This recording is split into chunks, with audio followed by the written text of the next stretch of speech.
നമസ്കാരം. കഴിഞ്ഞ video Wayanad wild life മേഖലയിൽ നടത്തിയ വന്യജീവി സെൻസസിനെ കുറിച്ചായിരുന്നു. ഇപ്രാവശ്യം അതുമായി ചെറിയൊരു ബന്ധമുള്ള ഒരു സബ്ജക്റ്റാണ്. അതെൻ്റെ വീടുമായിട്ട് ബന്ധപ്പെട്ട ഒരു കാര്യമാണ്. എൻ്റെ വീട് വയനാട്ടിലാണല്ലോ. അപ്പോൾ വയനാട്ടിലെ വീട് ഒരു മലയുടെ ചരിവിലാണ്. അപ്പോൾ ചരിവിലാവുമ്പോൾ അന്ന് ഇന്നത്തെ പോലെ റിങ് കിണറുകളൊന്നും ഇല്ലാത്തത് കൊണ്ട് കിണറങ്ങ് താഴെയാണ്. അപ്പോൾ കേണിന്നാണ് പറയും. താഴേന്ന് വെള്ളം മുക്കി കൊണ്ടിരുന്നത് കേണിന്നാണ് പറയും. അപ്പോൾ ആ കേണിയിലേക്ക് ഇറങ്ങിപ്പോകാൻ വീട്ടിൽ നിന്ന് ഏകദേശം 40ഓളം സ്റ്റെപ്പുകൾ അങ്ങനെ ഇറങ്ങിപ്പോകും. വെള്ളം എന്നിട്ട് ചെപ്പിടത്തിൽ മുക്കി കൊണ്ടുവരിക ചെയ്യാം താഴെ. അപ്പോൾ കുളിമുറിയൊക്കെ താഴെയാണുള്ളത്. അപ്പോൾ ഈ ഇറങ്ങിപ്പോകുന്ന സ്റ്റെപ്പുകൾ വീടിൻ്റെ അടുക്കള ഭാഗത്തു നിന്ന് മുറ്റത്തുനിന്ന് സ്റ്റെപ്പുകൾ ഇങ്ങനെ ഇറങ്ങിപ്പോകണം. രണ്ട് സൈഡിൽ കൂടി സ്ലോപ്പായിട്ടുണ്ട്, അല്ലാതെയുണ്ട് സ്റ്റെപ്പ്. ആ സ്റ്റെപ്പുകൾ കെട്ടിയത് പ്രകൃതിദത്തമായ കല്ലുകളാണ്. പ്രകൃതിദത്തമായ കല്ലുകൾ എന്ന് പറഞ്ഞു കഴിഞ്ഞാൽ നമ്മൾ വെട്ടി എടുത്ത കല്ലുകളല്ല. എല്ലാം പ്രകൃതിദത്തമായത് തന്നെയാണ് കല്ലുകൾ, പക്ഷെ വെട്ടിയെടുത്തതല്ല. മണ്ണൊക്കെ നീക്കുമ്പോൾ കിട്ടുന്ന ഉരുണ്ട കല്ലുകളില്ലേ, അതിൻ്റെ ഷെയ്പ്പ് അനുസരിച്ച് കെട്ടിയുണ്ടാക്കിയ മനോഹരമായിട്ടുള്ള ഒരു കൽപ്പടവുകളാണ്. ഈ കൽപ്പടവിനോട് ചേർന്നിട്ട് വലിയൊരു പ്ലാവുണ്ട്. ഏകദേശം ഒരു 3-4 ആൾ പിടിച്ചാൽ ഒതുങ്ങാത്ത ഒരു പ്ലാവ്. വീടിൻ്റെ പല ഭാഗങ്ങളിലും അത്തരം പ്ലാവുകളുണ്ടായിരുന്നു. ഓരോ ഭാഗത്തെയും പ്ലാവുകൾക്ക് ഓരോ പേര് കൊടുത്തിരുന്നു. ഇപ്പം എൻ്റെ വീടിനൊക്കെ ആണെങ്കിൽ റൂമിനൊക്കെ ഓരോ പേരുണ്ട്. വടക്കേയകം, തെക്കേയകം, മച്ചിനകം, ചായപ്പിൻ്റെ അകം, പൂജാ റൂം, ചരു റൂം, ഇങ്ങനെ കുറേ റൂമുകളുണ്ട്. ഇപ്പോൾ ഉള്ള വീടുകൾക്ക് അത്തരം പേരുകളില്ല. ഇപ്പോൾ നമുക്ക് dining hall, kitchen, work area, sit out, get out എന്നൊക്കെ പറയുന്നത് പോലെയുള്ള രീതിയാണ്. അപ്പോൾ പഴയ വീടുകൾക്ക് അത്തരം പേരുകളുണ്ടായിരുന്നു. പെട്ടെന്ന് മനസ്സിലാവും ഏത് റൂമിലാണെന്നുള്ളത്. ഇന്ന ആളുടെ റൂം നല്ല പറയും. വീട് എല്ലാവരുടേതായിരുന്നു. അപ്പോൾ ഏത് റൂമെന്ന് പറയാൻ നമ്മൾ മച്ചിൻ്റെ അകം, തെക്കേയകം, വടക്കേയകം, മച്ചിൻ്റെ മുകളിൽ, ഇങ്ങനെയൊക്കെയാണ് പറയും. അപ്പോൾ അടുക്കളയിൽ നിന്ന് വെള്ളത്തിന് ഇറങ്ങി പോകണം, താഴോട്ട് പോകണം. ഈ സ്റ്റെപ്പുകൾ ഇറങ്ങി പോകണം. മഴക്കാലത്തൊക്കെ വെള്ളം കൊണ്ടുവരാൻ നല്ല ബുദ്ധിമുട്ടാണ്. അപ്പോൾ ഈ ഇറങ്ങിപ്പോകുന്ന ഭാഗത്താണ് വലിയ പ്ലാവുണ്ടെന്ന് ഞാൻ പറഞ്ഞില്ലേ. പ്ലാവ് 2 തരമുണ്ട്. വരിക്കപ്ലാവുമുണ്ട്, പിന്നെ പഴംപ്ലാവുമുണ്ട്. പഴംപ്ലാവ് എന്ന് പറഞ്ഞാൽ അറിയാലോ, പെട്ടെന്ന് സാധാരണ ചുള പോലെ എടുക്കാൻ വിഷമമാണ്. അത് പെട്ടെന്ന് പഴുത്തു പോകും. വരിക്കാന്ന് പറഞ്ഞു കഴിഞ്ഞാൽ കുറച്ചുകൂടി ഗാഢായിരിക്കും, കട്ടിയായിരിക്കും. 2 തരത്തിലാണ്. ഇപ്പോൾ പ്ലാവുകൾ ഇഷ്ടം പോലെ ഇറക്കുമതി ചെയ്ത് പലതരം പ്ലാവുകളുണ്ട്. കുരുവില്ലാത്ത പ്ലാവ് വരെയുണ്ട്. അപ്പോൾ പറഞ്ഞു വന്നത്, ഈ പ്ലാവുണ്ട്. അതിനെ തൊട്ടടുത്തായിട്ട് ഒരു 8 അടി അകലത്തിൽ വലിയൊരു മാവുണ്ട്. ആ മാവ് എങ്ങനെയാണെന്ന് വെച്ച് കഴിഞ്ഞാൽ വളരെ ഹൈറ്റുള്ള മാവാണ്, പക്ഷെ ശാഖകൾ കുറവാണ്. മുകളിൽ മാത്രമേ ശാഖകളുള്ളൂ. അതുകൊണ്ട് തന്നെ ഈ മാവിൻ്റെ മുകളിൽ ആരും കയറാറില്ല. അത്രയും ഹൈറ്റാണ്. അപ്പോൾ ശരിക്കും നമ്മൾ പറഞ്ഞു കഴിഞ്ഞാൽ ഒരു വളം ഇട്ട് കഴിഞ്ഞാൽ താഴെ എത്തുന്ന രീതിയിലുള്ള രൂപത്തിലുള്ള ഒരു മാവ്. ഈ മാവിൻ്റെ കൊമ്പൊന്നും വെട്ടാറില്ല. അതിൻ്റെ മുകളിലേക്ക് കയറാൻ വിഷമാണ്. അപ്പോൾ മാവിൻ്റെ കൊമ്പ് കയറാത്തത് കൊണ്ടും വെട്ടാത്തത് കൊണ്ടും ആ മാവിൻ്റെ മുകളിൽ കായ് ഉണ്ടായിട്ടുള്ളത് എൻ്റെ ഓർമ്മയിലില്ല. ഞാൻ എൻ്റെ ചെറുപ്പ കാലഘട്ടത്തിലേക്കാണ് ഈ കിടക്കുന്നത്. ഓർമ്മ വെച്ചെന്ന് പറഞ്ഞാൽ നമുക്ക് ആ ചെറുപ്പകാലത്തുള്ള ഒരു ഓർമ്മയുള്ളൊരു കാലമുണ്ടല്ലോ, ആ കാലത്തുള്ള ഒരു കാലത്തിലേക്കാണ് ഞാൻ നിങ്ങളെ കൂട്ടിക്കൊണ്ടു പോകുന്നത്. അങ്ങനെ എൻ്റെ വീട്ടിലെ കിണറിൻ്റെ അടുത്തേക്കുള്ള ഭാഗത്ത് പിന്നെ ചേതി എന്നാണ് നമ്മൾ പറയുക. അവിടെയൊക്കെ വയനാട്ടിലൊക്കെ ചേതി എന്ന് പറയും. ഇവിടെയൊക്കെ തിണ എന്ന് പറയുന്ന രീതിയിൽ. ഇപ്പോൾ ഉള്ള വീടുകൾക്ക് അതില്ല. ഒരു ചെറിയ വരാന്ത ഉണ്ടാവും. ഞാൻ ആ വരാന്തയിലിരുന്ന് ഒറ്റയ്ക്ക് ഇങ്ങനെ കളിച്ചുകൊണ്ടിരിക്കുക. അപ്പോൾ അടുക്കളയിൽ അച്ചമ്മയുണ്ട്, അമ്മയുണ്ട്. അവരെന്തോ എനിക്ക് തോന്നുന്നു ഒരു രാവിലെ 10-11 മണിൻ്റെ സമയം, രാവിലത്തെ ഭക്ഷണം കഴിഞ്ഞ് ഉച്ചയ്ക്കുള്ള ഭക്ഷണം ഉണ്ടാക്കുന്ന ഒരു തിരക്കിലായിരിക്കും അടുക്കളയിൽ. ആ സമയത്ത് ഞാനവിടെ കളിച്ചുകൊണ്ടിരിക്കുമ്പോൾ അച്ഛൻ എൻ്റെ അടുത്ത് വന്നിട്ട് മെല്ലെ തൊട്ടു. എൻ്റെ അച്ഛൻ പറഞ്ഞു, അച്ഛൻ ഇങ്ങനെ കാണിച്ചു തന്നെ എന്നെ, മിണ്ടരുത്, അത് കണ്ടോ നീ, മാവിൻ്റെ മുകളിലേക്ക് നോക്കൂന്ന്. അപ്പം മാവിൻ്റെ മുകളിൽ നോക്കുമ്പോൾ സാധാരണ മാവിൻ്റെ മുകളിൽ കിഴക്കോട്ടായിട്ടൊരു പൊത്തുണ്ട്. ആ പൊത്തിൽ മൈനയും മറ്റ് പക്ഷികളൊക്കെ വന്നിട്ട് കൂട് കൂട്ടേണ്ട ആവശ്യമില്ല, അതിൽ കൂടുണ്ട്, അതിൽ മുട്ടയിട്ട് കുട്ടികളെ വിരിയിച്ച് കൊണ്ടുപോകുന്നത് നമ്മൾ പലപ്പോഴും നോക്കി നിൽക്കാറുണ്ട്. പലപ്പോഴും എപ്പോഴായാലും അവിടെ പോയാൽ അത് നോക്കാതിരിക്കില്ല പക്ഷികളുണ്ടോ എന്നുള്ളത്. അപ്പോൾ ഇന്നത്തെ കാഴ്ച, അച്ഛൻ കാണിച്ചു തന്ന കാഴ്ച ഭയാനക. ഒരു പാമ്പ് ഇങ്ങനെ ആ മാവിൻ്റെ മുകളിലേക്ക് ഇങ്ങനെ കയറി ഇങ്ങനെ പോവുക. പെട്ടെന്നൊന്നും എത്തൂല, മുകളിലെത്തണ്ടേ. അപ്പോൾ ഈ കിളികൾക്കിത് മനസ്സിലായിട്ടുണ്ട്, എന്തോ ഒരു ശത്രു വരുന്നുണ്ട് എന്ന്. കിളികൾ, ചെറിയ കിളികളാണ്, പാറിപ്പോകാൻ പറ്റാത്ത അതിൻ്റെ അമ്മക്കിളിയെ വിളിക്കുകയാണ്. ചെറിയ ശബ്ദം ഇങ്ങനെ എത്തുക. അപ്പോഴാണ് ഈ പാമ്പ് ഇങ്ങനെ കയറിപ്പോകുന്നത്. ആ പാമ്പ് നിസ്സാരനല്ല, അതൊരു മൂർഖൻ പാമ്പായിരുന്നു. സത്യത്തിൽ അന്ന് മൂർഖൻ പാമ്പാണെന്നൊന്നും എനിക്കറിയണ്ടായിരുന്നു. പിന്നീടാണ് അറിഞ്ഞത് മൂർഖൻ പാമ്പാണ്. അച്ഛൻ എന്നോട് പറഞ്ഞു, മിണ്ടാതിരിക്കും, ഞാൻ അപ്പം വരാമെന്ന് പറഞ്ഞ് അച്ഛൻ നേരെ റൂമിലേക്ക് പോയിട്ട് തോക്കും എടുത്തിട്ടാണ് വന്നത്. അന്ന് വയനാട്ടിലൊക്കെ പല വീടുകളിലും തോക്കുണ്ട്, ലൈസൻസ് ഉള്ള തോക്കാട്ടോ, ലൈസൻസ് ഇല്ലാത്ത തോക്കായിരുന്നില്ല, സർക്കാർ ലൈസൻസ് ഉള്ള തോക്കാണ്. ഈ തോക്കും എടുത്ത് വന്നിട്ട് അച്ഛൻ എന്നോട് മിണ്ടാതിരിക്കാൻ പറഞ്ഞു. അച്ഛൻ തൊട്ടടുത്ത് നിന്നിട്ട് ഈ പാമ്പിനെ വെടിവെച്ചു. പാമ്പ് വെടിവെച്ചു, പാമ്പ് താഴെ വീണു, പക്ഷികൾ രക്ഷപ്പെട്ടു. അല്ലെങ്കിൽ ആ പക്ഷികൾ രക്ഷപ്പെടില്ല, അതിലുള്ള കിളികളെയെല്ലാം ആ പാമ്പ്. ഈ വെടിവെച്ച അടുക്കളേൻ്റെ തൊട്ടടുത്ത്, അടുക്കളയിലെ ജനൽ തുറന്നിട്ടിരിക്കുക, ഈ ഭീകരമായ ശബ്ദം കേട്ടിട്ട് അടുക്കളയിൽ നിന്ന് അച്ഛമ്മയും അമ്മയും, അയ്യോ എന്തായി കേൾക്കുന്നത്, എൻ്റെ കുട്ടി ഉണ്ടല്ലോ അവിടെ എന്നും പറഞ്ഞ് അവർ ഓടി വരിക പുറത്തേക്ക്. അപ്പം ഞാനവിടെ വരാന്തയിൽ നിൽക്കുക. അപ്പോഴാണ് അച്ഛനെ കാണുന്നത്. എന്താ ബാല നീ ഇവിടെ ഉണ്ടായത്? അപ്പോൾ അച്ഛൻ പറഞ്ഞു, അതൊരു പാമ്പ് ആ കിളീനെ പിടിക്കാൻ പോയതാണ്, ഞാനതിനെ വെടിവെച്ച് വീഴ്ത്തി. അപ്പോൾ തന്നെ അപ്പോഴാണൊരു ശ്വാസം വീണത് അച്ഛനും അച്ഛമ്മയ്ക്കും അമ്മയ്ക്കും. ഇനി അച്ഛനെ വഴക്ക് പറയാനൊന്നുമില്ല, കാരണം അവരാകെ പേടിച്ചു. ഞാൻ ആ വരാന്തയിലാണല്ലോ ഇരിക്കുന്നത്, അവിടെ നിന്നാണല്ലോ വെടിവെച്ച കേൾക്കുന്നത്.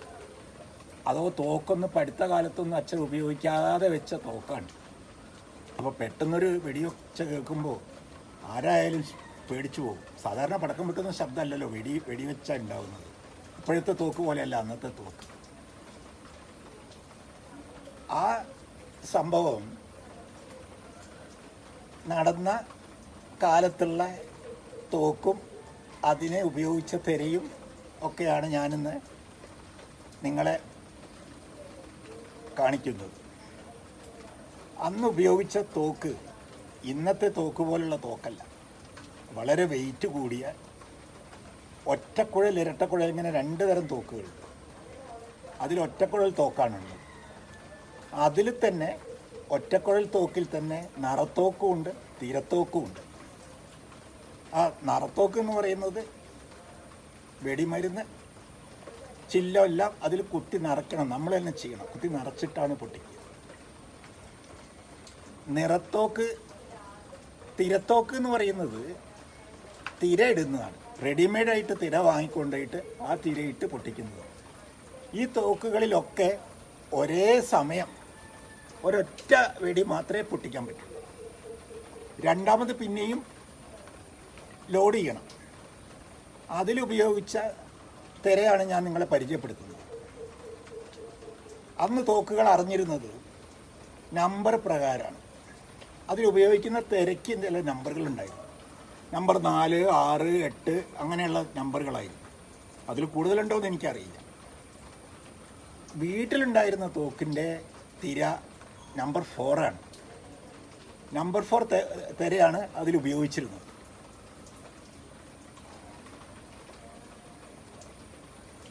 ഇതാണ് തിര. ഇതിൽ നമ്പർ 4 എന്ന് എഴുതിയത് കാണാം നിങ്ങൾക്ക്.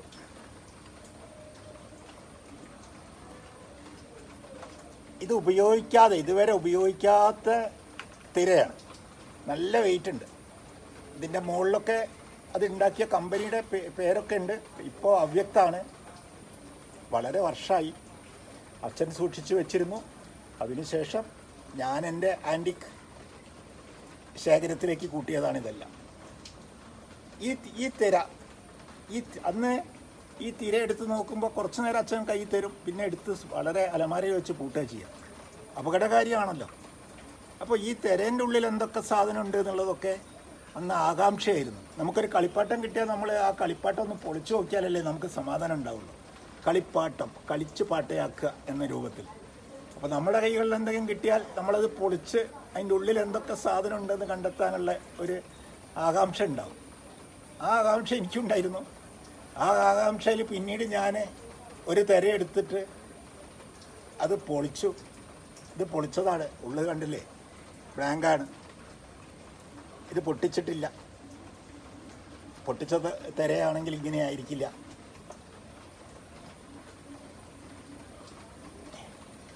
ഈ തിരയിൻ്റെ ഉള്ളിൽ എന്താണെന്നുള്ളത് ഞാൻ മനസ്സിലാക്കാൻ വേണ്ടിയിട്ട് ഒരു നമ്പർ 4 തിര എടുത്തിട്ട് ഞാനത് പൊളിച്ചപ്പോൾ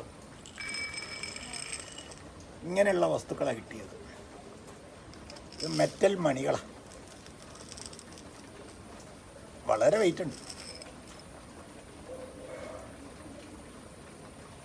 ഇതാണ് കിട്ടിയത്. അതിലുപയോഗിച്ച തോക്ക് ചില സാങ്കേതിക കാരണങ്ങളാൽ നമുക്കിപ്പോൾ അത് കാണിക്കാൻ പറ്റില്ല. പക്ഷേ അന്നത്തെ തോക്കിൻ്റെ വലുപ്പം ഞാൻ വേണമെങ്കിൽ എൻ്റെ അടുത്തുള്ള ലൈസൻസ് വേണ്ടാത്ത തോക്ക് വെച്ചിട്ട് ഞാൻ കാണിച്ചു തരാം. ഇതാണ് തോക്ക് എന്ന് പറയുന്ന സാധനം. ഇതിന് ലൈസൻസ് വേണ്ട. ഈ ലൈസൻസ് ഇല്ലാത്ത തോക്ക്, ഈ തോക്കിൻ്റെ ഈ ഭാഗമൊക്കെ കണ്ടില്ലേ, ഇതിന് വെയിറ്റ് കുറച്ച് കുറവാണ്.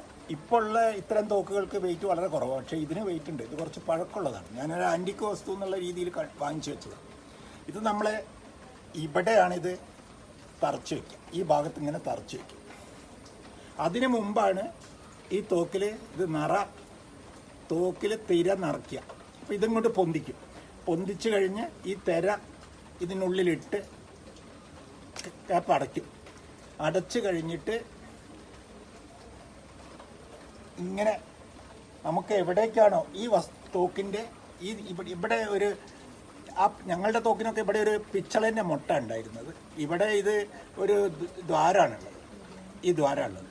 അപ്പോൾ നമ്മൾ എന്തിനെയാണോ ഷൂട്ട് ചെയ്യാൻ പോകുന്നത് അതിനെ കണ്ടെത്താൻ വേണ്ടി നമ്മൾ ഇത് വെച്ചിട്ട് ഇതിലേക്കാണ് നോക്കുക. ഇങ്ങനെ നോക്കിയിട്ട് നമ്മൾ ലക്ഷ്യസ്ഥാനത്ത് എത്തുക. ഇതാണ് തോക്ക്. ഇത് യഥാർത്ഥ തോക്കല്ല. ഇത് ലൈസൻസ് വേണ്ടാത്ത തോക്കാണ്. യഥാർത്ഥ തോക്ക് ഇപ്പോൾ ഇവിടെ കാണിക്കുന്നില്ല. അപ്പോൾ അന്നുണ്ടായ ഒരു സംഭവമാണ് ഞാൻ നിങ്ങളോട് വിവരിച്ചത്. അപ്പോൾ അതിന് മുമ്പ് എന്നുവെച്ചാൽ ഞാൻ ജനിക്കുന്നതിന് കുറച്ച് മുമ്പായിട്ടുള്ളൊരു കഥ എൻ്റെ അച്ഛൻ്റെ അമ്മയും പറയും അച്ഛനും പറയുന്നൊരു കഥ. അച്ഛന് ഹണ്ടിങ്, വേട്ടയാടൽ, അതൊരു താല്പര്യമുള്ളൊരു ഇതാണ്. അപ്പം തോക്കെടുത്ത് പോകുമ്പോൾ വീട്ടുകാരോട് പറയും അടുപ്പത്ത് വെള്ളം വെച്ചോളൂ. അടുപ്പത്ത് വെള്ളം വെച്ചോളൂ എന്ന് പറഞ്ഞാൽ അന്ന് ഗ്യാസ് ഇല്ലല്ലോ, വിറക് കത്തിച്ചിട്ട് വേണ്ടേ വെള്ളം വയ്ക്കാൻ. അതൊരു എന്തായാലും ഹണ്ടിങ്ങിന് പോകുമ്പോഴുള്ളൊരു മുന്നറിയിപ്പാണ്, വെള്ളം അടുപ്പത്ത് വെച്ചോളൂ. അങ്ങനെ പറഞ്ഞു പോയാൽ മണിക്കൂറുകൾക്കുള്ളിൽ അല്ലെങ്കിൽ കുറച്ച് മണിക്കൂറിൻ്റെ ഉള്ളിൽ തിരിച്ചു വരുന്നത് എന്തെങ്കിലും ഒരു ജീവിയെ വെടിവെച്ച് കൊന്നിട്ടായിരിക്കും. ഒന്നുകിലും ഒരു മുയലെങ്കിലും ആയിരിക്കും ഉണ്ടാവുക. ഞാനിതുവരെ കാട്ടിറച്ചി തിന്നിട്ടില്ല, കാട്ടിറച്ചി വീട്ടിൽ കയറ്റിയിട്ടില്ല. ഞാൻ ജനിച്ച സമയം തൊട്ട് അച്ഛൻ ഹണ്ടിങ്ങിന് പോയിട്ടുമില്ല. ഞാൻ ആകെ കണ്ടത് ആ പാമ്പിനെ വെടിവെച്ചത് മാത്രമാണ്. അതിനുശേഷം അച്ഛൻ തോക്ക് ഉപയോഗിച്ചിട്ടേ ഇല്ല. അന്നത്തതിന് ശേഷം അച്ഛൻ പിന്നെ തോക്ക് ഉപയോഗിച്ചിട്ടേ ഇല്ല.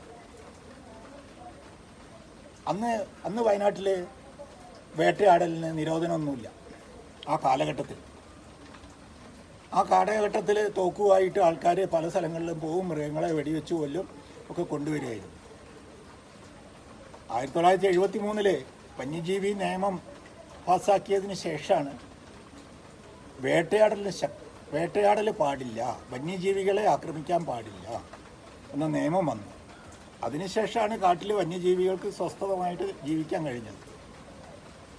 ആ കാലഘട്ടങ്ങളിലൊക്കെ പല സ്ഥലങ്ങളിലും കേട്ടിട്ടുണ്ട് ആനയെ വെടിവെച്ച് കൊന്ന് കൊമ്പ് ഊരിക്കൊണ്ടുപോയി എന്നൊക്കെ. അപ്പോൾ ഈ നിയമം വന്നതിന് ശേഷവും ഇതുപോലെ ആക്രമണങ്ങളുണ്ടായി. അവരെ അറസ്റ്റ് ചെയ്ത് എത്രയോ കാലം ജയിലിൽ കിടക്കേണ്ടി വന്നിട്ടുണ്ട്. ഇപ്പോൾ വളരെ കുറവാണ്. വനം വകുപ്പിൻ്റെ ശക്തമായ അല്ലെങ്കിൽ സർക്കാരിൻ്റെ ശക്തമായ തീരുമാനത്തോടു കൂടി ഹണ്ടിങ് ഏകദേശം ഇല്ലയെന്ന് തന്നെ പറയാം. കാരണം വനം വകുപ്പ് വളരെ ശ്രദ്ധയോടുകൂടിയാണ് ഇക്കാര്യങ്ങളെ ശ്രദ്ധിക്കുന്നത്. അപ്പോൾ കാട്ടിനുള്ളിൽ നിന്ന് ആരെങ്കിലും വന്യമൃഗങ്ങളെ ആക്രമിച്ച് അവയുടെ ഇറച്ചി വീട്ടിൽ കൊണ്ടുപോയിട്ട് അത് ഏതെങ്കിലും വീട്ടിൽ കൊടുത്തിട്ടുണ്ടെങ്കിൽ ആ വീട്ടുകാർ വരെ പ്രതിയാവുന്ന ഒരു കാലഘട്ടമാണ് ഈ കാലഘട്ടം.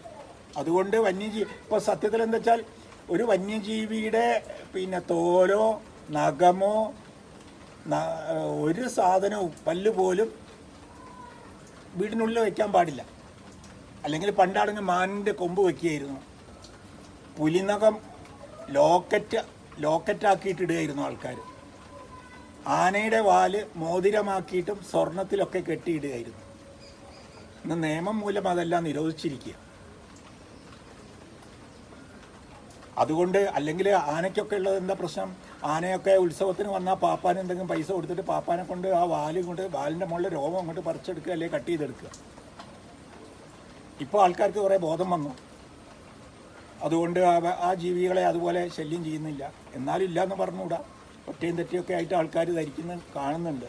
എന്തായാലും അത് ധരിക്കാൻ പാടില്ല, നിയമപരമായിട്ട് തെറ്റ് തന്നെയാണ്. ഒരു കാക്കയെ പോലും വെടിവെച്ച് കൊല്ലാൻ പാടില്ല എന്നുള്ളതാണ് നിയമം. അത് വന്യജീവികൾ അവിടെ ജീവിച്ചോട്ടെ, അവയെ ആക്രമിക്കാൻ പാടില്ല. കാട്ടിൽ മാരകമായിട്ട് ആയുധങ്ങളായിട്ട് പോകാൻ പാടില്ല. പ്രൊട്ടക്റ്റഡ് ഏരിയ ആണ്. കാട്ടിൽ വനം വകുപ്പിൻ്റെ സമ്മതമില്ലാതെ കാട്ടിൽ പോകാൻ പാടില്ല. അപ്പോൾ ഇത് പറഞ്ഞു വരുന്നത് എന്താണെന്ന് വെച്ച് കഴിഞ്ഞാൽ ഇങ്ങനെയൊരു കാലഘട്ടം വയനാട്ടിൽ ഉണ്ടായിരുന്നു എന്ന് നിങ്ങളെ അറിയിക്കാൻ വേണ്ടി മാത്രമാണ് ഞാൻ ഈ വീഡിയോ ചെയ്യുന്നത്.